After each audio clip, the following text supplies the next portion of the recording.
It's all over now, baby. Yes, I'm done, done, done, done, done.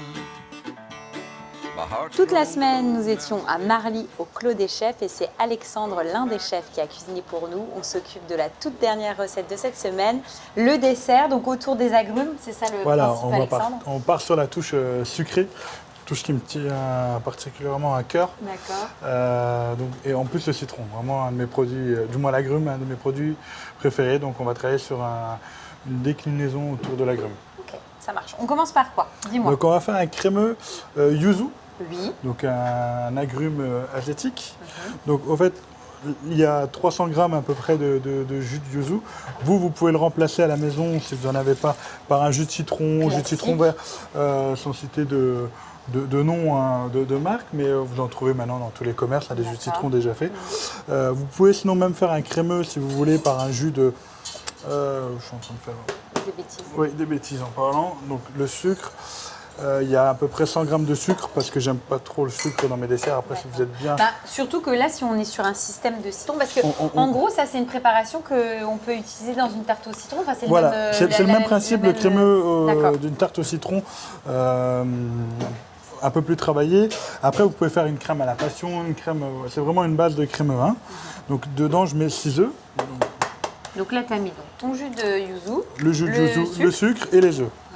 Qu'on va cuire après à 82 degrés comme une base de crème pâtissière ou sabayon et tout ça. Ensuite, on va refroidir. Et descendre en température. Descendre en température à 50 degrés pour ensuite incorporer du beurre. C'est pour ça, voilà, tu incorporeras ton beurre après. Voilà, alors il y a beaucoup de beurre, ça impressionne toujours, mais c'est vraiment pour rendre la crème onctueuse. Ouais. Alors, il y a 300 grammes de jus de citron pour 350 grammes de beurre. Alors, tu disais tout à l'heure que le dessert te tenait à cœur. Pourquoi? Tu aimes bien le faire? En fait, la pâtisserie, j'adore. Je suis passionné de pâtisserie. Je suis passionné de cuisine, mais encore plus de pâtisserie. Pourquoi? Parce que la pâtisserie, c'est la rigueur. Donc, en cuisine, l'avantage, c'est que tu fais un plat, tu peux goûter pour ajuster le plat. La pâtisserie, si tu loupes, alors je dis pas au gramme le sucre, on peut réduire un petit peu pour enlever un peu, pour que ce soit un peu plus acide et tout, mais par contre, une pâte feuilletée, vous mettez pas assez de beurre, trop de beurre, vous loupez la recette. Donc ça veut dire que toi, tu aimes autant l'aspect feeling de la cuisine comme la rigueur de la pâtisserie. Voilà, c'est ça. Et souvent en pâtisserie, alors j'ai toujours, il faut déjà bien connaître ses bases en pâtisserie. Hein, et après, on s'éclate.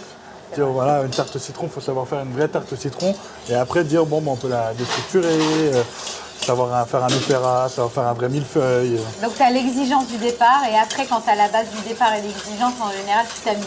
Voilà, mais comme en cuisine, hein, on va partir sur... on a eu un plat en été qu'on a beaucoup travaillé, c'est le tartare de bœuf. Le tartare de bœuf, très classique, tout le monde connaît. Nous, on a rajouté un coup de peps en mettant une glace au roquefort.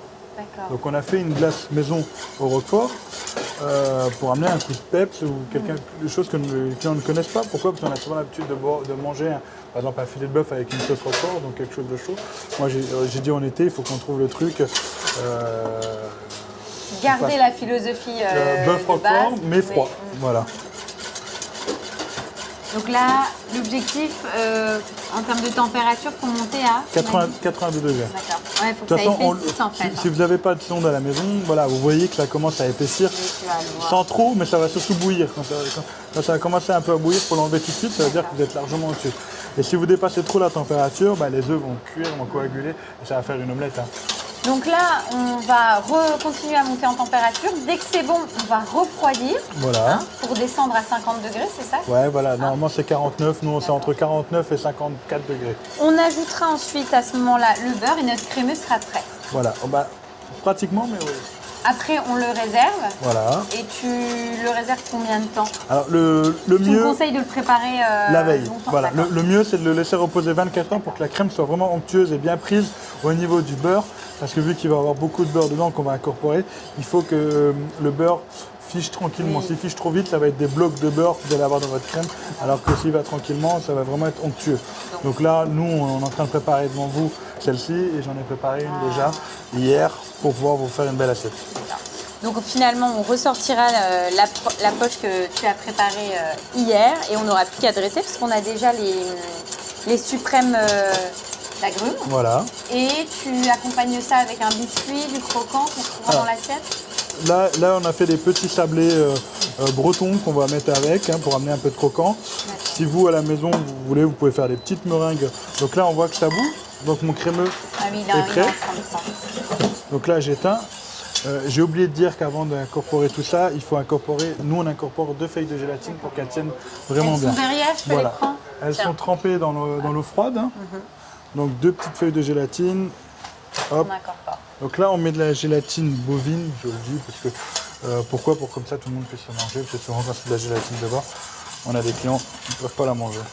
Donc nous on va finir le crémeux, on a les suprêmes, les sablés bretons, on les a, après on n'a plus qu'à dresser. C'est ça.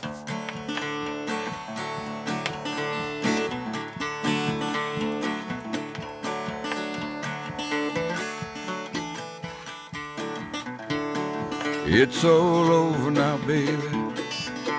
Yes, I'm done, done, done, done, done. My heart's grown cold now, baby. Cold like this frozen old ground. I'm over you. I'm over you.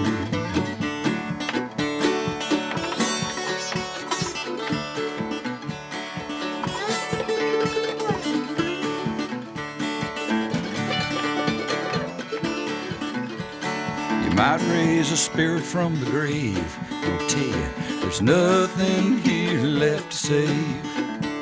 In all them modern Le crémeux, il est vraiment exquis. Et ce qui est très sympa, c'est que tu retrouves l'agrume sous différentes formes. Voilà.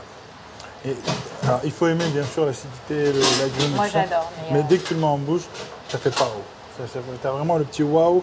Il n'y a pas le sucre qui vient t'exploser en bouche. Souvent les desserts en restaurant maintenant, tu as trop de sucre et après tu as le goût. Nous, c'est vraiment le goût et après tu as le sucre vraiment à la fin. Et je t'avouerai que moi j'aime vraiment la tarte au citron et le goût du citron. Et là, au niveau du dosage, quand on aime le citron, c'est parfait. Bon, donc, merci beaucoup. Encore un beau dessert. Bah, merci en tout cas Alexandre pour ton accueil. On a passé un bon moment, de belles recettes. Et puis j'espère qu'on aura le droit de revenir l'année prochaine. Bah, merci à toi et quand vous voulez. Bah, super.